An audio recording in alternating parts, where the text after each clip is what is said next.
The IPL, I'm very much looking forward to getting into that shortly, Suhail. But it feels a little bit less monumental this year. I don't know. Maybe it's just because it's been less than a month since India won the ICC Champions Trophy. I don't know if people have stopped celebrating over there yet. But do you feel there is too much cricket going on? We've gone straight from ICC Champions Trophy to now the IPL. I'd love to say it's maybe because I'm not on the broadcast every night, but no, that's definitely not the case. It might be an overkill. I don't know. Look, I think when we see the numbers at the end of it, it'll still be staggering. There'll still be 700, 800 million people who'll tune in. It's just one of those things that just stays on behind you while you're in your living room at 7:30 p.m. onwards. And I've got a little tab that's telling me RCB's or MI are doing pretty well against KKR today. But it's just one of those things that's just somewhere at the back of every Indian's mind in April and May. It is a behemoth. It's a beast when it rolls around. It is a carnival. It's an extravaganza when it does roll around every single year. And there's only about a 700 or 800 million viewership that follows. Just a tiny Just a little smidge, one. just a little one. But guys, it's got off to a big start. However, there's some big names who haven't quite brought the goods just yet. I know the Mumbai Indians are generally slow starters. They are one of the most successful teams in the IPL, but they've lost two from two. They are playing as we record tonight as well, and will be interesting to see if they can get that first win under their belt. Rohit Sharma, the skipper, has scored just 8 runs from the first two games, and that's become a huge talking point across the globe when it comes to cricketing fans. Also, big news is MS Dhoni, and whenever we say the words MS Dhoni, it's eyeballs and ears tuned in because the man has done most things right when it comes to his career. He is, however, ailing. And I think it needs to be said that his body is not the same as it was a few years ago. I actually had a chance to catch up with him recently at a book launch that I was hosting in Chennai. And I asked him just one question. I said, MS, how's the body doing? And in typical MS Dhoni fashion, all he said was, surviving. I'm doing good. And it's kind of just essays what MS Dhoni is. He's almost this quintessential, straightforward human being who'll tell you everything as it is. But unfortunately, he's come under a lot of fire because he's been batting at number 9 in the batting order. He's come in when the match is pretty much done and dusted for Chennai. But I think Stephen Fleming, the coach, has come out yesterday finally and actually just said what needed to be said, which is look, they value MS Dhoni at the Chennai Super Kings enough to have him in that squad for his wicket keeping, for his leadership, for his brain that is the master tactician that he is. Having said that, though, the body is slowing down, and so only MS can judge when is the perfect time for him to go out to bat. Sometimes it's not going to be ideal from a fan perspective. Sometimes it will when he sees the games in the balance, as he did the previous night. He did go up the order a little bit in terms of the number of overs spent, but we've seen it in the last few seasons as well. He tends to bat between the 15th and the 20th over, and when it comes off, it looks brilliant. When it doesn't come off, it can look really scrappy. And unfortunately, it's looked scrappy in the first few games for the Chennai Super Kings, who've got off to a pretty slow start. And they've got a real passionate fan base. And those that are outside of that fan base will go at them when they're losing as well. So a few key sort of figures that haven't quite fired. I like the look of RCB, who haven't yet won a title. And as a Chennai boy, I can say that with a smile on my face. But Bangalore, maybe this is their season. And I don't know if that jinxes it, but maybe this could be their season. They started brilliantly with 2 wins from 2. Delhi Capitals have looked good. Lucknow Super Giants, for me, look like a really slick side as well. And there's a couple of others in the mix, including the Rajasthan Royals for me, that are looking like they've got the chops. And the Punjab Kings are another dark horse for me to look forward to in this campaign. And who knows, maybe we'll get a first time champion out of the IPL in 2025. But I guess the big news is it's rolled around, it's started, and everyone's watching. You mentioned, maybe we'll see a first-time champion, a new champion. I'm looking forward to maybe seeing the first 300 score in this IPL as well. I know they're continuing the impact player rule, which Yeah. allows teams to play an extra batter, substituting a bowler in a match. It means we're going to see big scores climbing again. 287 for 3, Hyderabad against Bengaluru is the new benchmark. Do you think we're going to see a post 300 tally in this IPL? Do you know what? I would not bet against it. I would actually say I think we will.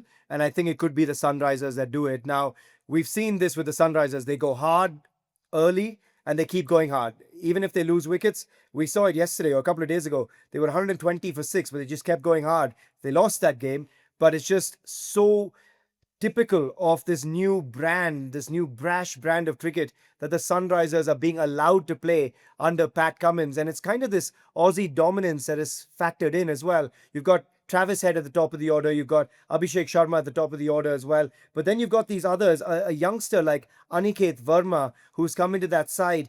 He's kind of just slotted in perfectly into the way that they play their game. You've got a Heinrich Klaassen later. Pat Cummins with the bat is no mug either. So they've got this really nice confidence about them, but it seems to be stemming from the management, from Pat Cummins, from Travis Head, and this spark of confidence is just kind of rippling through each and every player. And it's awesome to watch for the fans as well, because you know that they're just going to keep coming at the opposition. Just picking up on, you mentioned, emerging Indian stars coming through. It ties in quite nicely to an interview I did, which will be on this show as well, and a separate video as well for this Sporting Planet about Indonesian football and the fact that naturalization is helping the Indonesian national team reach their desired goal, perhaps, of their first ever World Cup appearance. But the league itself, the domestic league, is really lacking. Yeah.